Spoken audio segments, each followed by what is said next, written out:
I just came across a letter that I wrote myself while sitting in a detox facility in 2020. Not a great time for the world, not a great time for me. In this video, I'm going to read you the letter I wrote to myself. I don't remember what I said, but I'm assuming it was pretty sad and pretty pitiful. Very quick backstory. My name is Noah. I'm a recovering alcoholic. I do have, by the grace of God, over a year of sobriety, and I do believe recovery is possible even for hopeless drunks like myself who have a history of relapse. And if you're struggling with drinking or wonder if you have a problem with alcohol, I want you to know that you're in good company, and I hope you hear something or feel something today that makes you want to explore that more. But on to this letter. So, the stage. It's October 5th. Of 2020, my wife has just dropped me off at a detox facility. The reason I'm in that facility as opposed to going directly into rehab is because every time I was supposed to check into this rehab facility, I would get hammered, I would get anxious, and I would cancel. I would tell them I wasn't coming.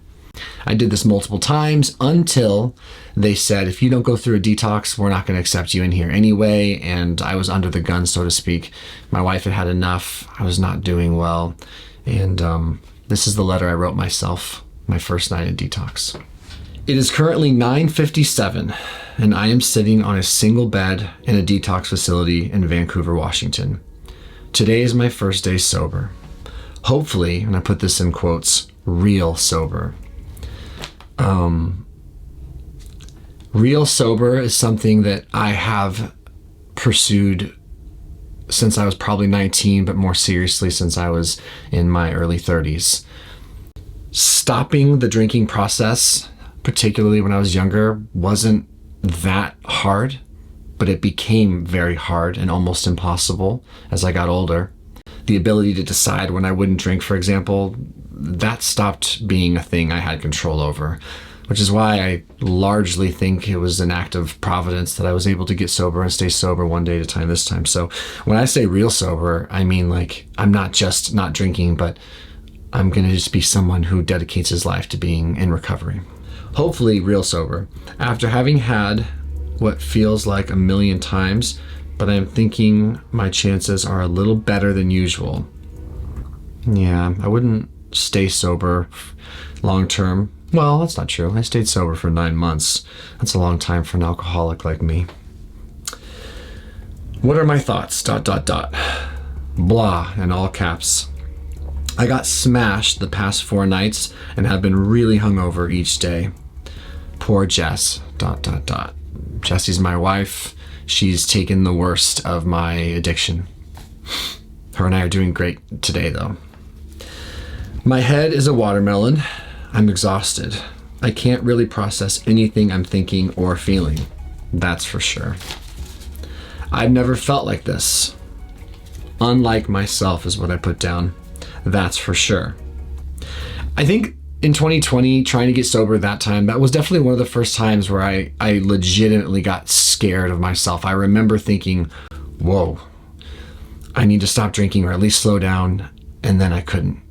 I just couldn't stop drinking. And in fact, the more I tried to stop drinking, the weirder shit I did, the stranger and more aggressive my drinking became, and the more overwhelmed and hopeless I felt. Back to the letter. Hopefully, I stick out the detox and give myself a fair try at sobriety and recovery. One thing is for sure, things are not working as they currently stand. I am miserable, and I know that. Just need to keep things small and take it 1 minute by minute. Yeah, that's a curious thing that I wrote there. I've been given the gift for today, as of right now, to take my recovery and my sobriety 1 day at a time.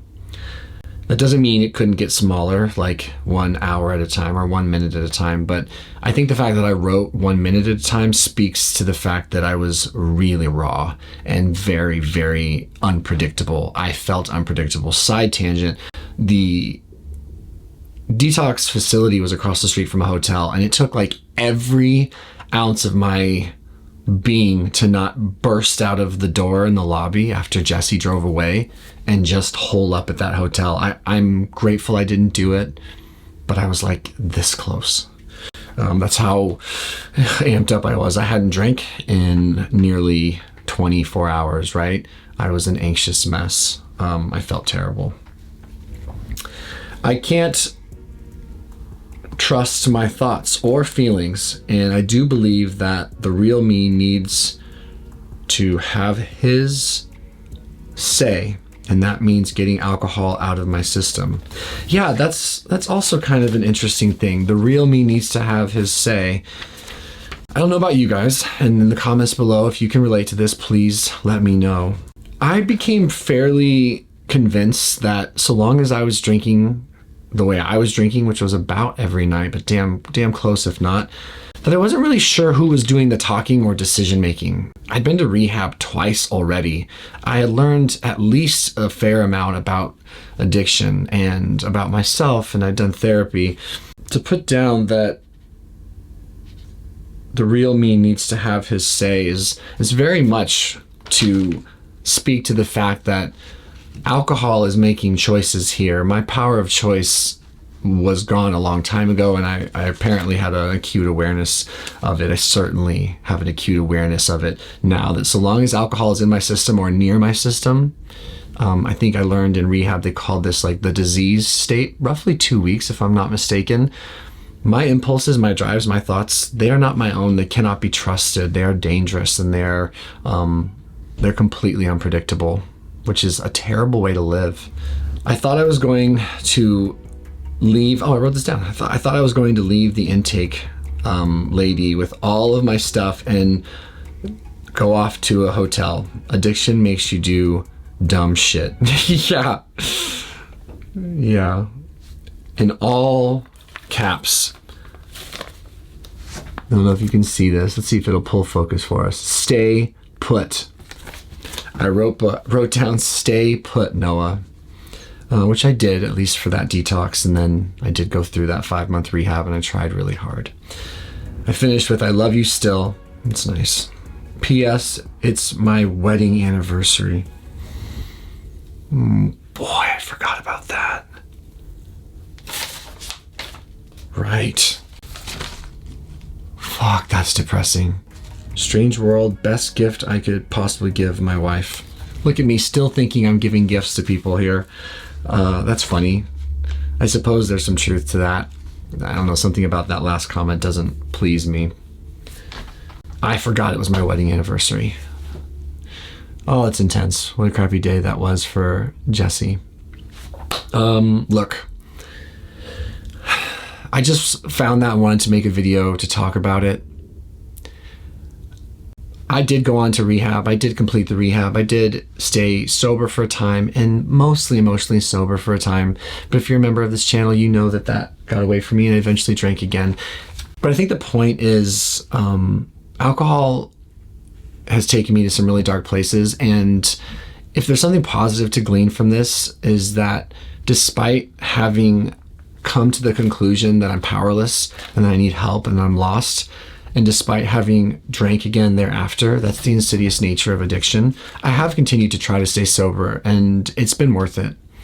So never give up, I suppose, is what I want us to take from this. I guess I wanted to see if this would highlight some insanity of drinking and some unmanageability of my life for whatever, for my own efficacy, for your guys' potential to learn and grow from it. If you have good reason to stay sober, I hope you do. And if you need support, I hope you put it in the comment section or get support in your life. I'm going to post right here a playlist of my videos on addiction recovery stuff in case you want to see more, and I think you should. I'm going to post right here a specific video for you to try out. And I hope you subscribe to the channel and give this video a like if you got anything out of it. Share it with someone who you think could benefit from this type of message. I think men in particular struggle perhaps to be open and vulnerable, and we hide a lot. And it's not that I think sharing your personal life like I do online is the answer, but I think finding someone you can be honest with and tell the truth to, especially if you're struggling to tell yourself the truth, I think that's definitely part of the solution. So thank you for letting me share. I am so glad that I am not where this guy was. Not today, Satan, not today.